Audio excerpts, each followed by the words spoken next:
नमस्कार, आप सभी का बहुत बहुत स्वागत करती हूँ आपके अपने चैनल ज्ञानोदय में। और आपसे सभी से यही अपेक्षा करती हूँ कि आप ज़्यादा से ज़्यादा अपनी तैयारी अच्छे से कीजिए।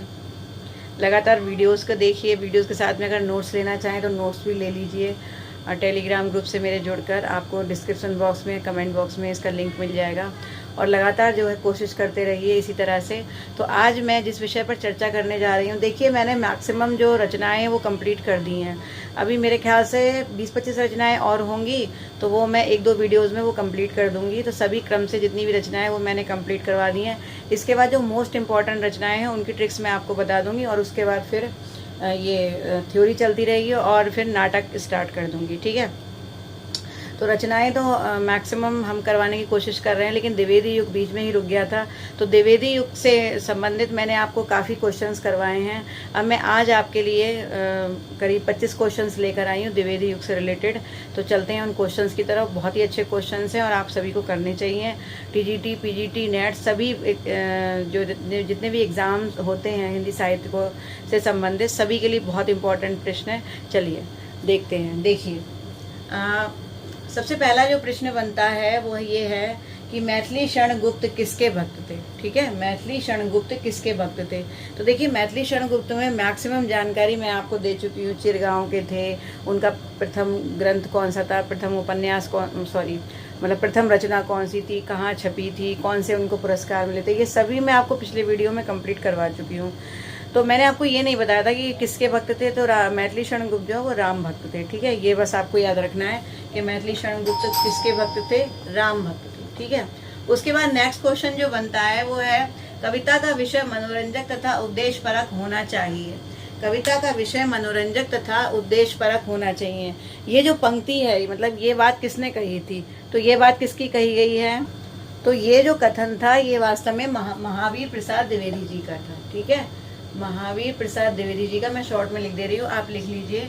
कविता का विषय मनोरंजक तथा उपदेश परक होना चाहिए। ये जो विषय, जो ये बात कही गई थी, ये महावीर प्रसाद द्विवेदी जी के द्वारा कही गई थी। ठीक है, इसके बाद अगला क्वेश्चन आता है, श्रीधर पाठक की किस रचना में प्रकृति की कल्पना नारी से की गई है।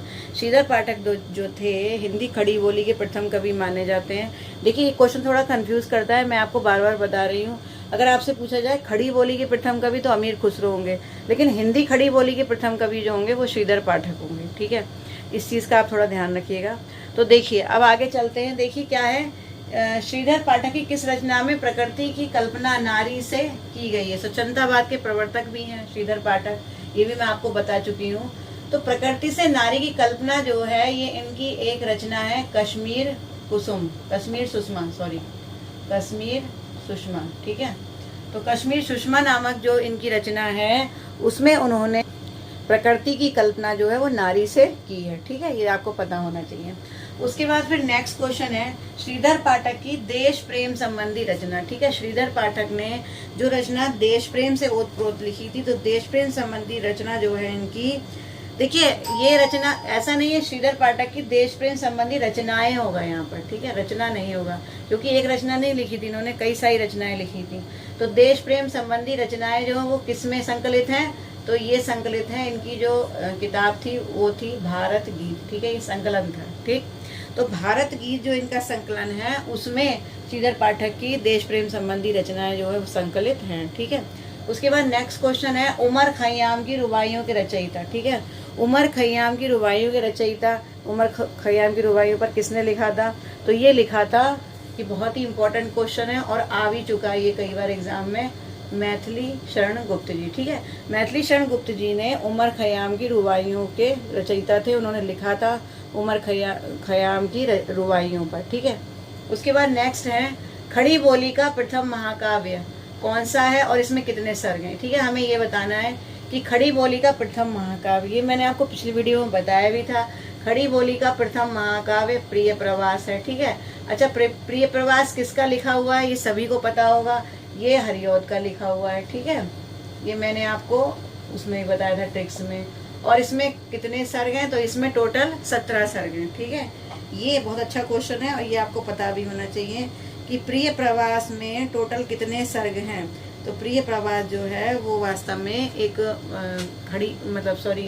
प्रिय प्रवास जो है हिंदी का प्रथम महाकाव्य है, और इसमें जो खड़ी बोली का प्रिय प्रवास खड़ी बोली का प्रथम महाकाव्य है, जिसमें कि 17 सर्ग हैं टोटल। ठीक है, तो ये आपको पता होना चाहिए। बहुत अच्छा क्वेश्चन है कि कितने सर्ग हैं प्रिय प्रवास में। ठीक है, फिर उसके बाद आगे चलते हैं। अगला क्वेश्चन जो हमारा बनता है वो है, अगला क्वेश्चन है कि सच्चा प्रेम वही है जिसकी तृप्ति आत्मबलि पर हो निर्भर। देखिए ये पंक्तियां बड़ी सुंदर पंक्तियां लिखी हैं। सच्चा प्रेम वही हो जिसकी तृप्ति आत्मबलि पर हो निर्भर, है ना। और इसके अलावा त्याग बिना निष्प्राण प्रेम है, करो प्रेम पर प्राण न्यौछावर। ये पंक्तियां किसकी लिखी हुई हैं? तो ये पंक्तियां बड़ी फेमस पंक्तियां हैं। ठीक है, सच्चा प्रेम वही है जिसकी तृप्ति आत्मबलि पर हो निर्भर, त्याग बिना निष्प्राण प्रेम है, करो प्रेम पर प्राण न्यौछावर। तो ये राम नरेश त्रिपाठी जी की पंक्तियां हैं। ठीक है, ये आपको पता होना चाहिए। ये किसकी पंक्तियां हैं? राम नरेश त्रिपाठी जी की। ठीक है, आप लोग लिख लीजिए अपने नोटबुक में। उसके बाद नेक्स्ट जो है अगला क्वेश्चन है, श्रीधर पाठक ने गोल्ड स्मिथ की किस कृति का अनुवाद किया था? ठीक है, श्रीधर पाठक ने गोल्ड स्मिथ की किस कृति का अनुवाद किया? तो पहले तो ये समझ लीजिए कि गोल्ड स्मिथ के कौन कौन सी, ये थोड़ा सा बड़ा क्वेश्चन है, इसमें बहुत सारी बातें हैं छुपी हुई। इस क्वेश्चन में मैं सभी बातें आपको बता देती हूँ। ठीक है, तो देखिए इसमें बहुत सारे क्वेश्चन छिपे हुए हैं। एक ही क्वेश्चन में मैं आपको बता देती हूँ, यहाँ से कई क्वेश्चन आपके क्लियर होंगे। पहली चीज, श्रीधर पाठक ने गोल्ड स्मिथ की किस कृति का अनुवाद किया? तो देखिए गोल्ड स्मिथ की वास्तव में 3 कृतियां थी। पहली थी हर्मिट, दूसरी थी ट्रेवलर, तीसरी थी डिजर्टेड विलेज। ठीक है, पहली थी हर्मिट, दूसरी थी ट्रेवलर और तीसरी थी डिजर्टेड विलेज। ठीक है, तो पहली जो थी यानी पहली जो कृति थी उनकी ये हर्मिट। ठीक है, गोल्ड स्मिथ की। तो हर्मिट मीन्स क्या होता है? साधु, सन्यासी, योगी। ठीक है, तो जो श्रीधर पाठक थे उन्होंने हर्मिट का अनुवाद जो है वो किया था एकांतवासी योगी के नाम से। ठीक है, तो ये आपको पता होना चाहिए कि जो हर्मिट का अनुवाद है वो एकांतवासी योगी के नाम से श्रीधर पाठक ने किया था। इसके बाद जो दूसरी रचना थी हर्मिट की वो थी ट्रैवलर। ठीक है, ट्रैवलर। ठीक है, तो ट्रैवलर का मतलब आप सभी जानते हैं, यात्री। ठीक है, तो उन्होंने ट्रैवलर को हम पथिक भी कह सकते हैं। तो इसीलिए जो श्रीधर पाठक थे उन्होंने ट्रैवलर का अनुवाद जो है वो पथिक नाम से किया था। ठीक है, इसके अलावा तीसरी रचना है उनकी डिजर्टेड ब्लेड। क्या नाम है? Deserted blaze. ठीक है, ब्लेज क्या होता है? गांव होता है। और डिजर्टेड मतलब क्या होता है? डिजर्टेड मतलब सूखा, मरुस्थल या उजड़ा हुआ। ठीक है, तो डिजर्टेड ब्लेज का अनुवाद जो है वो श्रीधर पाठक ने उजड़ ग्राम नाम से किया था। ठीक है, तो ये 3 रचनाएं बहुत अधिक पूछी जाती हैं, ये तीनों आपको पता होनी चाहिए और कई कॉम्पिटिशन्स में आ चुकी है, टीजीटी में, पीजीटी में, नेट में, हर जगह ये पूछी जाती है। तो ये 3 रचनाएं आपको बहुत ही इंपॉर्टेंट हैं और इस बार आ भी सकती हैं। ठीक है, बहुत इंपॉर्टेंट क्वेश्चन है ये जो मैंने आपको बताया है, ये आप जरूर देख लीजिए। ठीक है, और इस क्वेश्चन में कई क्वेश्चन निकल आते हैं। उसके बाद फिर आगे चलते हैं। फिर है स्वदेशी कुंडल क्या है? ठीक है, स्वदेशी कुंडल क्या है? तो देखिए स्वदेशी कुंडल क्या है? स्वदेशी कुंडल जो है वो एक काव्य कृति है और ये है राय देवी प्रसाद पूर्ण की लिखी हुई।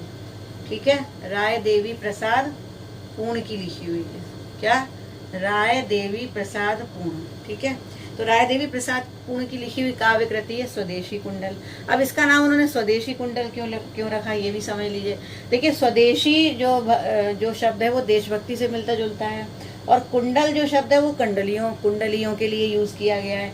यानी ये जो रचना है राय देवी प्रसाद पूर्ण की, एक तो ये देशभक्ति रचना है और दूसरी चीज इसमें इन्होंने कुंडलियों का प्रयोग किया है। कुंडलियाँ छंद जो होती हैं कुंडलियाँ, उनका प्रयोग किया है राय देवी प्रसाद पूर्ण ने। ठीक है, तो ये शायद मैंने आपको अभी रचना ट्रिक के साथ नहीं बताई है, जो विदाउट काल वाली यानी कि बिना समय काल वाली जो रचनाएं हैं, जब मैं आपको कराऊंगी तो इसके बारे में मैं आपको जरूर बताऊंगी। राय देवी प्रसाद पूर्ण, स्वदेशी कुंडल। ठीक है, उसके बाद फिर आगे चलते हैं। फिर है हरिऔध, या हो सकता है स्वदेशी कुंडल, या ये पूछा जा सकता है कि राय देवी प्रसाद पूर्ण की ऐसी कौन सी रचना थी जो देशभक्ति पर आधारित थी और उन्होंने कुंडलियों में लिखा था, है ना। ये भी पूछा जा सकता है, या ये पूछा जा सकता है स्वदेशी कुंडल में किस छंद का प्रयोग किया है।